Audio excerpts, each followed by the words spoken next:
Thank you so much for taking time out of what's probably going to be a very busy weekend for you to join us here today at yet another amazing event. Last year was my first event here, and maybe before I talk about it, I should introduce myself. I'm James. This is Courtney. We are the district managers for Shoppers Drug Mart in GTA South. So again, welcoming all of you here today.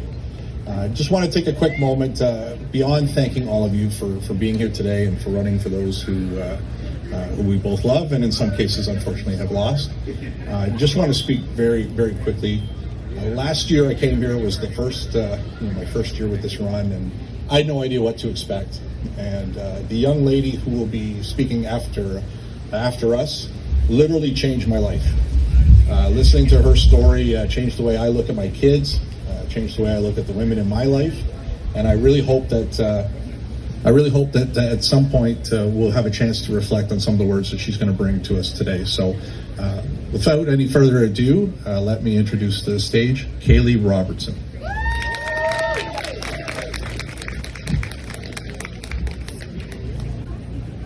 Thank you for that wonderful introduction. Start me off with some tears. I appreciate that. Every single woman I know is carrying something heavy.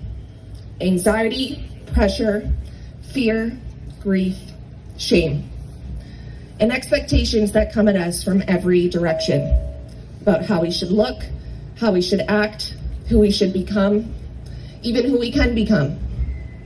And the hardest part, most of it is invisible, in advertising or at work. They are perceptions that control these expectations. My name is Kaylee Robertson, and I'm so excited to share these thoughts with you today. When I finished my university degree this year, I shared with my classmates that university honestly kicked my butt in the process of completion. And everyone around me said, "What do you mean? You seem like you have it all together." Surprised to hear that. Yes, I made it through it as an honors student while working full-time, becoming a published writer, and furthering my certifications. But why is it expected that life wasn't hard for me leading up to even starting my degree? We celebrate women who seem to have it all together, but rarely do we ask the cost to keep it together. I spent ages 13 to 18 struggling with mental health in and out of psychiatric units.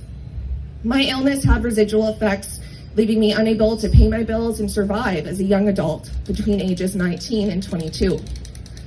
I couldn't help but wonder, would my classmates think differently if they knew this detail? Would their perception change, therefore altering the expectation of me and how hard I work? In that moment, I wanted to ignore a truth I have come to accept and know so well through the resiliency I have built through this struggle. A perception I felt they wouldn't understand. The perceptions control expectation. Our society today is largely based in the virtual world, which has instilled this consistent defense mechanism in women. Because as we are calculating what to post online, we are perceiving what others would think of us, based on an expectation of who we feel we should be, shifting the viewer's perception of who we say we are and their new expectation of us. It's a vicious cycle with no room to be humans being. We judge a woman's worth by her body, her relationship status, her job title, her Instagram bio, and even her tattoos, all visual labels, before we truly learn her story. We never ask why, we just label her and perceive. We never stop to wonder why she chooses to post what she does or include in her bio. We just expect her to be perfect. And therefore, it's extremely hard being in this world. And living now within this virtuality, we have become a society that wants desperately to fit into the perception. And the world encourages us, through likes, filters, and trends, to lack the courage to stand alone. And it is no fault of our own. This is particularly difficult for women experiencing mental health, because when they don't meet the standard, they become labeled depressed and anxious, dramatic and difficult, bipolar and borderline, unstable and unwell. And we don't see the woman behind the label, the one who's fighting to get out of bed, the one who's surviving a breakup, a diagnosis, a trauma she's never spoken about to anyone, the one dealing with inevitable life factors as a human, all the while being told to do everything to reverse it. Aging. the one who is still here, even when every day feels impossible. We don't see the reality, we simply perceive and expect. I know I was once her. I couldn't meet a perception or exceed the expectation. And by the time I was 21, I had been labeled by others as broken, unstable, and incapable of a normal life. And the perception shaped my expectation. I was told I wouldn't recover, so for years, I didn't. I was told I wouldn't amount to anything, so for years I stopped trying. I was told I wasn't enough, and for years, I believed it. I lost my education. I lost my future. And most painfully, I lost my sense of self. I lost me. I disappeared behind the labels, and this controlled me. This is all too often the case for women, for girls, especially for those of us living with mental illness. The numbers are continuing to rise. We are seeing more psychiatric admissions for young girls than ever before. Eating disorders, self-harm, anxiety, isolation, and social media has only deepened this pain. Because it doesn't show us who we are, it shows us who we should be. Perceptions, expectations. It pushes a version of womanhood that's filtered, flawless, and honestly impossible. To be somebody, an algorithm that doesn't know or care that the woman scrolling already is. When this version of being a woman becomes the ideal, it is all too easy for it to control us, taking away our power to rewrite our ending or have a story at all.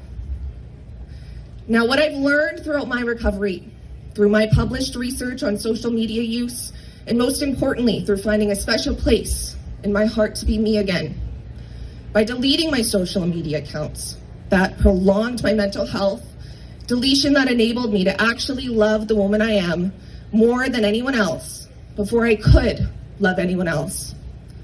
And by using the guiding principles that all of our mental health programs in Halton Healthcare have, in hope, self-efficacy, and autonomy. I've learned that we don't heal by striving to be someone else or living to someone else's ideal. We heal by simply becoming ourselves again. This meant saying yes to my story. It meant reminding myself that if I'm worth something later, I am worth something now. It meant having the courage to return to university, to pursue my dreams of becoming a doctor, and to give back to the hospital system the hope it once instilled in me. And it meant accepting everything through exploring the darkness, finding honesty to develop trust, no longer hiding my story behind labels or perception, false expectations, and what everyone told me I was, and what the world told me I could be had I never gotten sick. By forgetting the story of what women should be and living the story of the woman I truly am. We all have a story, but when we deny it, it owns us, and we live in labels. But when we accept it, we give ourselves the power to write our endings. I chose to own it, to give myself that exact power.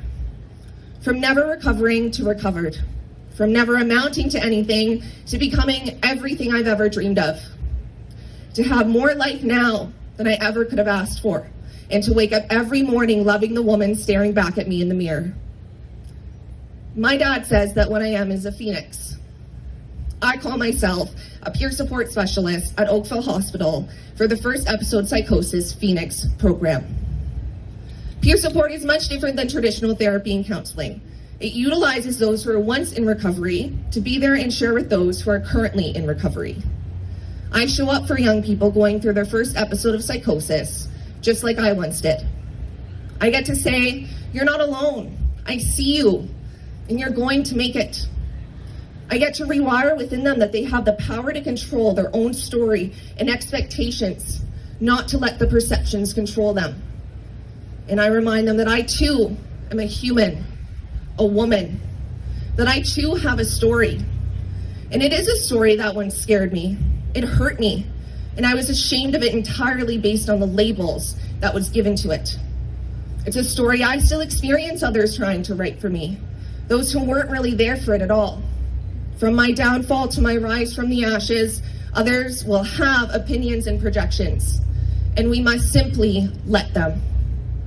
This is part of the lived experience I used to help others in finding their own truth, and in aligning with Halton Healthcare to find hope, self-efficacy, and autonomy. So I couldn't leave this stage today without being the peer that I know I am, and without asking you all today the same things I ask young people I help. What story do you tell yourself? What does your narrative say? And what words do you give it? Have you simply accepted the perception the world has shown you that the algorithm wants you to adopt? Have your expectations of yourself shifted because of this? I encourage you to ask yourself what your heart actually wants and believes. You may be surprised to learn that right now what it believes is not in you. It may believe that you just haven't met the expectations, but what it wants is to accept, to own, and to rewrite your story. It wants to believe in you, to see you for who you are, not who you wish to be perceived as, in the world and in the mirror. These were the hard questions I asked myself, and I can assure you, if you've never felt seen before, you will feel seen now. But the difference is, you will feel seen by your own heart. Let your expectations be only perceptions, and to view them as such. Make your own algorithm, and let the world be whatever it is, while you believe in your story and whoever you desire to be.